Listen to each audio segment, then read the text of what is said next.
سورہ نساء آیت نمبر 85۔ اعوذ باللہ من الشیطان الرجیم، بسم اللہ الرحمن الرحیم۔ من یشفع شفاعة حسنة یکن له نصیب منها ومن یشفع شفاعة سیئة یکن له کفل منها وَكَانَ اللَّهُ عَلَى كُلِّ شَيْءٍ مُقِيتًا۔ وَإِذَا حُيِّيتُم بِتَحِيَّةٍ فَحَيُّوا بِأَحْسَنَ مِنْهَا أَوْ رُدُّوهَا إِنَّ اللَّهَ كَانَ عَلَى كُلِّ شَيْءٍ حَسِيبًا۔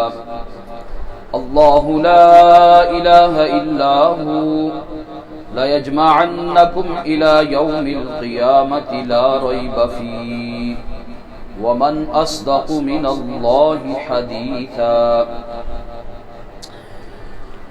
مَنْ يَشْفَعْ شَفَاعَةً حَسَنَةً،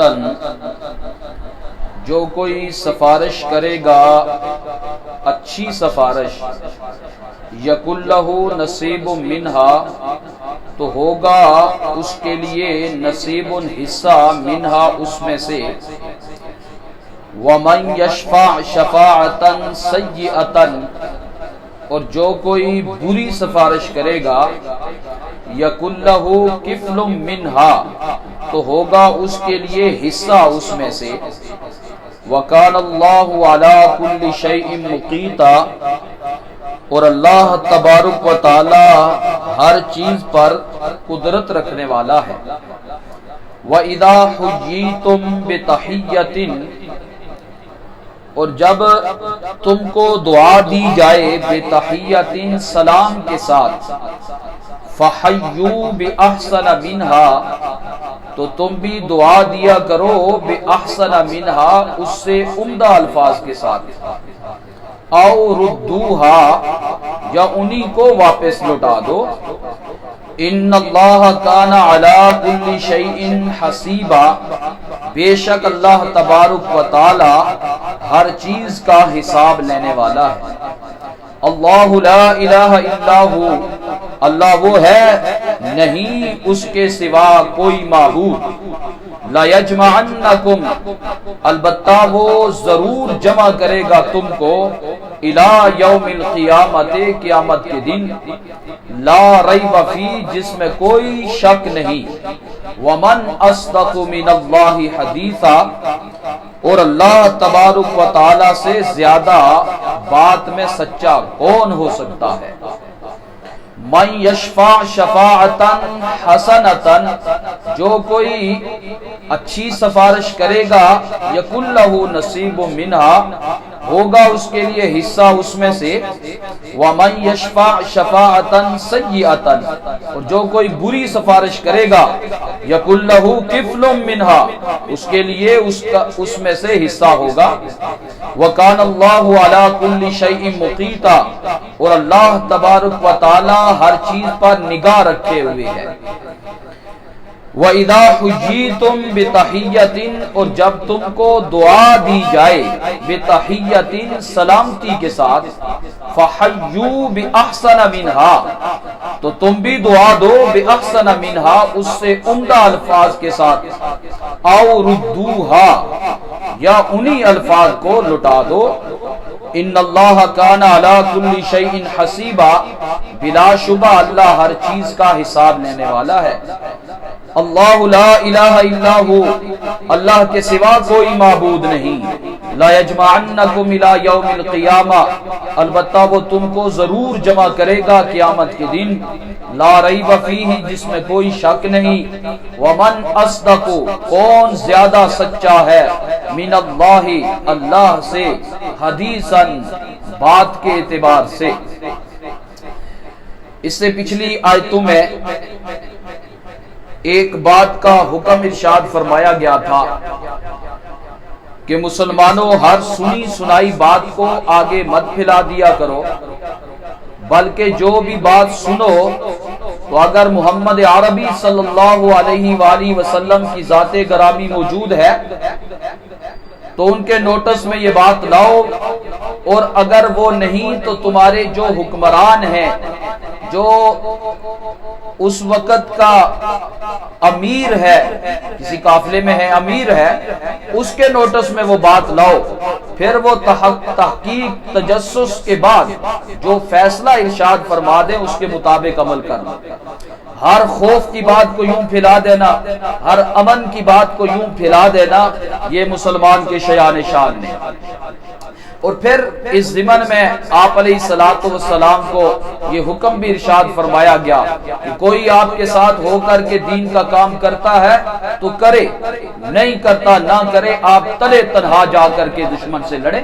فقاتل فی سبیل اللہ لا تکلف الا نفسک، آپ صرف اپنی ذات کے ذمہ دار ہیں، کسی اور کے آپ ذمہ دار نہیں۔ ہاں آپ سے آپ کی ذات کے حوالے سے ضرور سوال ہوگا۔ اس سے یہ بات سامنے آئی کہ آدمی اگر ساتھ معاشرہ نہیں بھی چل رہا تو میرے بس میں جو چیز ہے میں وہ ضرور کروں، یہ نہیں کہ معاشرہ ساتھ نہیں دے رہا اس لیے میں بھی بری ہو گیا، نہیں۔ نبی علیہ السلام کی ذات سے یہ خطاب فرما کے کہا کہ کوئی آپ کے ساتھ میدان جہاد میں جانے کے لیے تیار نہیں بھی ہے تو بھی آپ تنے تنہا نکل کر کے جائے، پھر بھروسہ اللہ کی ذات پہ رکھیں۔ ہو سکتا ہے دشمن اتنا اس کے اوپر روب پڑ جائے کہ وہ دشمن آئے نہ مقابلے کے لیے۔ آپ علیہ السلام بدر صغرا میں تشریف لے کر کے گئے، جو وعدے کے مطابق طے ہوئی تھی جگہ، اور اپنے چند اصحاب کے ساتھ وہاں گئے، سارے نہیں گئے، پھر بھی وہ دشمن کے اوپر روب ایسا پڑا کہ دشمن مقابلے کے لیے آیا ہی۔ آج کی ان جو آیتیں ہیں اس میں دو حکم اللہ تبارک و تعالی نے یہاں ذکر فرمائے، پہلا سفارش کے متعلق ہے، دوسرا سلام دعا کے متعلق ہے۔ سفارش کے متعلق اتنی بات تو یہ ہے ہی کہ ہر سفارش اچھی بھی نہیں اور ہر سفارش بری بھی نہیں، اور ساتھ میں یہ بھی بتلا دیا کہ اچھی سفارش کرنے والے آدمی کو اجر ملے گا اور بری سفارش کرنے والے آدمی کو اس میں سے حصہ ملے گا، یعنی کہ گناہ کا وہ مستحق ہوگا، عذاب ہوگا اس کو۔ سفارش کا جو لفظ یہاں ذکر ہوا ہے شفاعت، شین فا عین، یہ لفظ شفع سے نکلا ہے۔ اس کا لغوی معنی جو ہوتا ہے ملنا اور ملانا، ملنا اور ملانا۔ چنانچہ شفع کا اطلاق جو ہے وطر کے مقابلے میں ہوتا ہے، وطر کہتے ہیں طاق کو اور شفع کہتے ہیں جفت کو، کہ وہ دوسرا اس کے ساتھ مل گیا، اب یہ جفت ہو گیا۔ تو یہ سفارش جو ہے، شفاعت جو ہے، اس کو آپ اس انداز سے لے سکتے ہیں کہ ایک کمزور آدمی ہے، آپ اس کے ساتھ مل کر کے اس کی قوت کا باعث بن گئے، وہ اکیلا ہے، تنے تنہا کام نہیں ہو رہا اس سے، آپ اس کا ساتھ دے کر کے دو ہو جاتے ہیں، تو یہ ہے شفاعت، سفارش۔ لہذا اس سفارش کے لیے حکم یہ ہے کہ حق ہو، وہ سفارش جو ہے، جو آدمی جس کے آپ سفارش کرنا چاہ رہے ہیں، ایک تو اس کا مطالبہ حق ہونا چاہیے، مطالبہ اس کا حق پر مبنی ہونا چاہیے، ناجائز کی سفارش ہرگز مت۔ اور پھر آپ کا کام یہ ہے کہ آپ صرف جا کر کے سفارش کروا دیں، صرف سفارش منظور ہو یا کہ نہ ہو، ہر صورت میں آپ کو اجر مل جائے۔ باقی اپنی وجاہت چودراہٹ کا دباؤ ڈال کر کے کسی سے منظور بھی کروا لینا، یہ ظلم اور زیادتی۔ پیارے آقا علیہ الصلوۃ والسلام کے دور میں حضرت اما جان عائشہ رضی اللہ تعالی عنہا کی ایک باندی تھی، کنیز تھی، حضرت بریرہ رضی اللہ تعالی عنہا، ان کو حضرت اما جان عائشہ رضی اللہ تعالی عنہا نے آزاد کر دیا، آزاد ہو گئی۔ جب وہ آزاد ہو گئی نا، تو جو خاتون باندھی ہو اور پھر وہ آزاد ہو جائے، آزادی کے بعد اس کو شریعت خیار عتق دیتی ہے، اپنے شوہر کے ساتھ رہے یا اس سے آزاد ہو جائے، اس کو اختیار ہوتا ہے۔ چنانچہ یہ اپنے شوہر حضرت مغیث رضی اللہ تعالی عنہ سے الگ ہو، اب حضرت مغیث جو ہے نا وہ ہر ایک سے سفارش کروا رہے تھے، چنانچہ انہوں نے سفارش کے لیے آپ علیہ الصلوۃ والسلام کو کہا کہ آپ سفارش فرما دیجئے۔ پیارے آقا علیہ الصلوۃ والسلام نے حضرت بریرہ سے عرض کیا کہ دیکھو مغیث تمہارے اس میں ہے اور وہ بڑا پریشان ہے، لہذا بات مانو تو اس کے ساتھ ہی رہو۔ تو انہوں نے کہا یا رسول اللہ یہ آپ کا حکم ہے یا یہ صرف سفارش ہے؟ فرمایا حکم تو نہیں دے سکتا کیونکہ شریعت کے خلاف بنتا ہے، سفارش ہے۔ کہا پھر میں مانتی نہیں مانی، سفارش تسلیم نہیں کی۔ آپ علیہ الصلوۃ والسلام نے کوئی ناراضگی کا اظہار نہیں کیا۔ ہمارے ہاں کیا ہوتا ہے، کسی کو جا کر کے سفارش کرے، اگلا بندہ بات نہ مانے، بندے کا منہ بن جاتا ہے۔ حالانکہ سفارش کے اصول قواعد کے یہ بات خلاف ہے۔ سفارش یہ ہے آپ نے کام یہ کرنا ہے اگلے بندے کے جا کر کے اس کمزور کی اعانت کے لیے، ایک تو اس کا مطالبہ حق پر مبنی ہو، اس سے یہ بات بھی پکی ہو گئی ایک آدمی اہل ہی نہیں ہے، اس کے قواعد بھی پورے نہیں ہے، شرط لگی ہوئی ہے میٹرک پاس ہو، آپ ایسے آدمی کو کیسے اہل قرار دے دیں گے اور اس کی سفارش کریں گے؟ ہرگز جائز نہیں۔ سفارش کے لیے موجودہ قواعد تو ہے لیکن بندے کافی سارے ہیں، یا کسی آدمی کا حق پر مبنی مطالبہ ہے اور جو حکمران ہے وہاں تک اس کی پہنچ نہیں ہے، کوئی افسر درمیان کا آ کر کے اس کی بات وہاں تک پہنچا دیتا ہے، آگے وہ مانے یا کہ نہ مانے، دونوں صورتوں میں اس پہنچانے والے کو ثواب مل گیا، یہاں منظوری کا نہیں بتایا۔ اور پھر بخاری شریف کی روایت ہے، پیارے آقا علیہ الصلوۃ والسلام نے ارشاد فرمایا اشفعوا فلتوجروا، سفارش کیا کرو اجر ملے گا، سفارش کیا کرو اجر ملے گا۔ اور پھر آگے فرمایا وَيَقْضِ اللَّهُ عَلَى لِسَانِ نَبِيِّهِ مَا شَاءَ، پھر اللہ تبارک و تعالی جو فیصلہ کروا دینا اپنے نبی کی زبان سے وہ من و عن تسلیم کر لیا۔ مطلب کیا؟ تمہارا کام ہے سفارش کرنا، باقی اگلا بندہ مانے تو بھی نہ مانے تو بھی۔ اس سے پتہ چلا گناہ کی سفارش کرنا، نہ حق سفارش کرنا یہ بالکل جائز نہیں، کیونکہ سفارش کی دو قسمیں ہوگی، اچھی سفارش کرو گے اجر ملے گا، اور اگر برے کام کی کہیں سفارش کرو گے تو یہ آپ کو اس کا کفل کہا، یہاں نصیب اور کفل دو لفظ الگ الگ استعمال ہوئے۔ عربی زبان میں نصیب کا لفظ بھی حصے کے لیے استعمال ہوتا ہے، کفل کا لفظ بھی، کفیل بھی اسی سے نکلتا ہے، حصے کے لیے استعمال ہوتا ہے، لیکن دونوں میں فرق ہے۔ اچھے حصے کے لیے لفظ نصیب استعمال ہوتا ہے اور برے حصے کے لیے لفظ کفل استعمال ہوتا ہے۔ وَمَنْ يَشْفَعْ شَفَاعَةً سَيِّئَةً يَكُنْ لَهُ كِفْلٌ مِّنْهَا، اس کا بوجھ اس کو ملے گا۔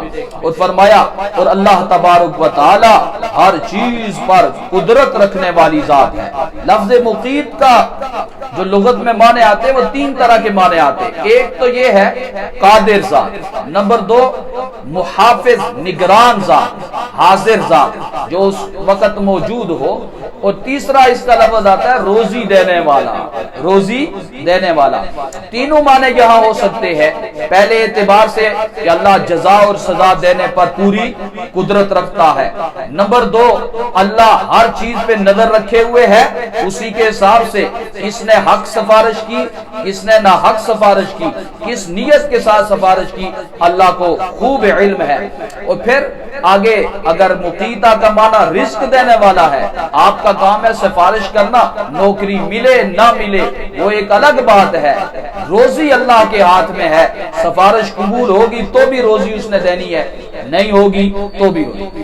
اور اس سے یہ بات بھی فقہا نے لکھی ہے کہ اگر سفارش کرے اور سفارش کرنے کے اوپر پیسے لے، سفارش کرنے کے اوپر پیسے لے تو یہ رشوت کے ضمن میں آتا ہے، یہ سخت گناہ ہے، سخت اس کو کہا گیا، حرام ہے کہ رشوت کہ کسی کی سفارش کر کے پھر اس سے پیسے لے، نیکی کا کام اس پہ کون سی آپ نے پیسے لینے، لہذا یہاں صرف اور صرف سفارش اللہ کے لیے ہو۔ اور پھر آپ علیہ الصلوۃ والسلام نے ارشاد فرمایا کہ جو آدمی کسی کی مدد میں لگ جاتا ہے، جو کسی کی مدد میں ہوتا ہے اللہ تبارک و تعالی اللہ فی عون العبد ما کان العبد فی عون اخیہ، جو کسی اپنے بھائی کی مدد میں مصروف ہوتا ہے اللہ اس کی مدد کر رہا ہو، اللہ اس کی مدد کر رہا ہو۔ لہذا یہ ایک عبادت ہے، اس کے اوپر کسی قسم کی کوئی اجرت لینا درست نہیں۔ اب ایک یہ جو سلام ہے نا، سلام یہ بھی ایک سفارش ہے، یہ بھی کیا ایک سفارش ہے، اور آپ کسی آدمی کے لیے غیب میں دعا کر رہے ہیں، یہ غیب میں کسی مسلمان کے لیے دعا کرنا یہ بھی کیا ایک سفارش ہے۔ اللہ سے سفارش ہو رہی ہے، یا اللہ یہ بندہ بڑا کمزور ہے، یا اللہ اس کے حالات کو بدل دے، یا اللہ اس میں وہ بیمار ہے اس کو شفا دے دے، اس کو فلاں پریشانی ہے، یا اللہ اس کی پریشانی کو حل کر دے۔ تو غیب میں ایسے ہی جب کہہ رہے تھے السلام علیکم، سلامتی ہو تم پر، تو یہ اللہ سے گویا کہ سفارش ہے کہ یا اللہ تیرے یہ جو سلامتی ہے تو تیرے اس بندے کے اوپر کیا ہو، نازل ہو، میں بھی یہ سفارش کر رہا ہوں تیری سلامتی ہو اس کے اوپر۔ لہذا سلام دعا کے لیے بھی قاعدہ ارشاد فرما دیا وَإِذَا حُيِّيتُمْ، جب تمہیں زندگی کی دعا دی جائے۔ حیا تحیہ، حیا کا معنی ویسے زندگی کے معنی میں ہوتا ہے، تو چونکہ عرب میں قدیم زمانے میں یہ ہوتا تھا کہ وہ آپس میں جب ملتے تھے نا تو یہ لفظ استعمال کرتے تھے حیاک اللہ، اللہ تجھے لمبی زندگی دے، حیاک اللہ، تو وہ انہی الفاظ کے ساتھ۔ لیکن اسلام نے جو طریقہ مشروع فرمایا ہے وہ ہے السلام علیکم، السلام علیکم ورحمۃ اللہ وبرکاتہ۔ فرمایا وَإِذَا حُيِّيتُمْ بِتَحِيَّةٍ، جب تمہیں سلام کے ساتھ دعا دی جائے فَحَيُّوا بِأَحْسَنَ مِنْهَا، تو اس سے بھی عمدہ الفاظ کے ساتھ جواب واپس لے دو، اور ردوہا، یا کم از کم مقدار یہ ہے کہ وہی الفاظ جواب میں دے دو۔ اگر کوئی کہتا ہے السلام علیکم تو آپ کہو السلام علیکم ورحمۃ اللہ، کوئی کہتا ہے السلام علیکم ورحمۃ اللہ، جواب میں کہو السلام علیکم ورحمۃ اللہ وبرکاتہ۔ السلام علیکم پر 10 نیکیاں، رحمت اللہ پر 20 نیکیاں، برکاتہ کہنے پر 30 نیکیاں مل جاتی ہیں۔ تو آپس میں جب ملاقات ہو تو اس سے عمدہ اور ردوہا، یا وہی الفاظ واپس لوٹا دو۔ اس نے کہا السلام علیکم، جواب میں کہو وعلیکم السلام۔ اور یہ سلام کے لیے سلام کا دینا یہ مسنون ہے، سنت ہے، اور جواب دینا جو ہے یہ واجب ہے، جواب دینا واجب۔ اور جس کو پہچانتے ہو اس کو بھی سلام کرو، جس کو نہیں پہچانتے اس کو بھی سلام کرو۔ پیارے آقا علیہ الصلوۃ والسلام بچوں کو بھی سلام کیا کرتے تھے، خواتین کو بھی سلام کیا کرتے تھے، خواتین کو بھی سلام کیا کرتے تھے۔ لہذا اب یہی حکم ہے کہ بچے ہوں تو بڑوں کو سلام کریں، سوار ہے پیدل آدمی کو سلام کرے، اچھی حالت والا بری حالت، تاکہ تکبر ختم ہو۔ البادی بالسلام بری من الکبر، جو آدمی سلام میں ابتدا کرتا ہے کبر سے کیا ہو جاتا ہے، محفوظ ہو جاتا ہے۔ سلام میں جو آدمی ابتدا کرتا ہے تکبر ختم، تکبر اس سے ختم ہو جاتا ہے۔ لیکن یہ ہے کہ اگر عورتوں کو سلام کرنا ہے تو اپنی عزیز و اقارب عورتیں ہوں یا بوڑھی عورتیں ہوں، ایسی عورتوں کو سلام کیا جا سکتا ہے۔ نوجوان عورتوں کو یوں سلام کرنا فتنہ کا باعث بن سکتا ہے، اس سے پرہیز ضروری ہے۔ لہذا اب یہ ہے کہ سلام کو معاشرے میں پھیلاؤ۔ ایک روایت میں تو آپ علیہ الصلوۃ والسلام نے بڑے عجیب انداز میں ارشاد فرمایا لا تدخلوا الجنۃ حتی تؤمنوا، تم لوگ جنت میں نہیں داخل ہو سکتے جب تک کہ ایمان نہیں لاؤ، ولا تؤمنوا حتی تحابوا، اور تم ایمان والے ہو ہی نہیں سکتے جب تک کہ آپس میں تمہاری محبت قائم نہ ہو۔ افلا ادلکم علی شیء اذا فعلتموه تحاببتم، میں تمہیں وہ چیز نہ بتلاؤں کہ جب تم وہ کرنے لگ جاؤ گے نا تم میں آپس میں محبت قائم ہو جائے گی۔ افشوا السلام بینکم، آپس میں سلام کو رواج دو، السلام علیکم السلام علیکم۔ پھر اس سلام کی جو تکمیل ہے نا وہ مصافحہ سے ہوتی ہے۔ مصافحہ کرنے سے آپ علیہ الصلوۃ والسلام نے ارشاد فرمایا جب دو مسلمان آپس میں مصافحہ کرتے ہیں اللہ تبارک و تعالی ان کے گناہ جھاڑ دے، ان کے گناہ جھڑ جاتے ہیں۔ اور معانقہ بھی اس میں سے ہے، یہ اس سے بھی آگے کی ایک چیز ہے جس میں زیادہ آپس کی محبت ہو، معانقہ بھی آپ علیہ الصلوۃ والسلام سے ثابت ہے۔ بہرحال یوں ہر وقت معانقہ کر لینے کی کوئی ضرورت نہیں ہے، باہر سے کوئی آئے تو معانقہ کر لیا جائے، مصافحہ کر لیا جائے، السلام علیکم ورحمۃ اللہ وبرکاتہ یوں۔ ہاں اس میں یہ بات دھیان میں رہے کہ اگر آپ سلام بھیج رہے ہیں تو اس آدمی کو کا فارغ ہونا ضروری ہے۔ اگر وہ آدمی کسی کام میں مصروف ہے، آپ اس کو سلام کریں گے تو ظاہر سی بات ہے وہ آپ کی طرف توجہ کر کے کام سے ہٹ جائے گا، لہذا مشغول آدمی کو سلام نہیں کرنا چاہیے۔ بول براز میں مشغول ہے، ٹیلی فون میں مشغول ہے، کسی بھی کام میں ایسے کام تو ایسے آدمی، اور یہ کہ مصافحہ کے لیے تو اس کے ہاتھوں کا بھی فارغ ہونا ضروری ہے۔ بہرحال فرمایا کہ جب تمہیں کوئی سلام کرے نا تو اس سے بھی اعلیٰ انداز سے اس کا کیا دے دو، جواب۔ البتہ کافروں کے لیے یہ حکم نہیں ہے، مسلمانوں کے لیے ہے۔ آپ علیہ الصلوۃ والسلام نے ارشاد فرمایا کہ ابتدا مت کرو یہودیوں اور عیسائیوں کو سلام کرنے میں، ابتدا نہیں کرنی۔ ہاں اگر کسی یہودی اور عیسائی نے سلام کر دیا تو آپ نے جواب میں صرف کہنا ہے وعلیکم۔ آپ علیہ الصلوۃ والسلام تشریف فرما تھے اور باہر سے ایک منافق آیا اور اس نے آ کر کے آپ علیہ الصلوۃ، ایک یہودی آیا اور اس نے آ کر کہا السلام علیکم، نعوذ باللہ، السلام علیکم، تم پر ہلاکت ہو، تم پر ہلاکت ہو۔ تو پیارے آقا علیہ الصلوۃ والسلام نے جواب میں ارشاد فرمایا وعلیکم۔ تو حضرت اما جان عائشہ رضی اللہ تعالی عنہا نے جملوں میں اضافہ فرمایا، کہا تیرے اوپر لعنت ہو، تیرے اس پہ ہو، تو ایسا نبی کو کہتا ہے؟ تو آپ علیہ الصلوۃ والسلام نے ارشاد فرمایا عائشہ تم نے فحش گوئی کی ہے۔ کہا یا رسول اللہ آپ نے سنا نہیں؟ اس نے کہا بربادی کی بدعا دی آپ کو۔ آپ علیہ الصلوۃ والسلام نے ارشاد فرمایا میں نے جواب دے دیا وعلیکم، جو تم نے کہا تم پر ہو، وعلیکم تم پر ہو جو تم نے کہا۔ تو آگے تو میں نے کچھ نہیں کہا، میں نے کون سی دعا دی؟ اس کی بد دعا کو اسی پر پلٹا دیا۔ اس لیے اگر کافر بھی بیٹھے ہیں اور مسلمان بھی ہیں، مسلمانوں کی نیت کے ساتھ سلام کرنا چاہیے۔ آپ علیہ الصلوۃ والسلام نے ارشاد فرمایا گھر میں جاؤ تو گھر والوں پر سلام کہو، السلام علیکم ورحمۃ اللہ وبرکاتہ، روزی میں برکت ہوگی، روزی میں برکت ہوگی، معیشت کی تنگی دور ہو جائے گی۔ بہرحال یہ سلام دینا یہ سنت، جواب دینا واجب ہے۔ فرمایا فحیوا باحسن منها او ردوها ان اللہ کان علی کل شیء حسیبا۔ اللہ حساب لینے کے اعتبار سے ہر چیز کا حساب لے گا، چھوٹی چھوٹی باتوں کا، اس کو چھوٹا سمجھ کے چھوڑنا نہیں۔ چھوٹی بات ہوگی اس کا بھی حساب ہوگا، بڑی بات ہوگی اس کا بھی حساب ہوگا۔ آخر میں عقیدہ نظریہ بتلا دیا، دیکھو یہ سارے کے سارے اعمال یہ بمنزلہ عمارت کے ہیں، اور ان کے نیچے وہ بنیاد جو ہے، اساس جو ہے وہ توحید کی ہوگی تو عمارت تمہاری مضبوط رہے گی، درست رہے گی۔ اگر وہ توحید والی بنیاد نہیں ہوگی تو اوپر عمارت کا کوئی فائدہ نہیں۔ اس لیے فرمایا اللہ لا الہ الا ہو۔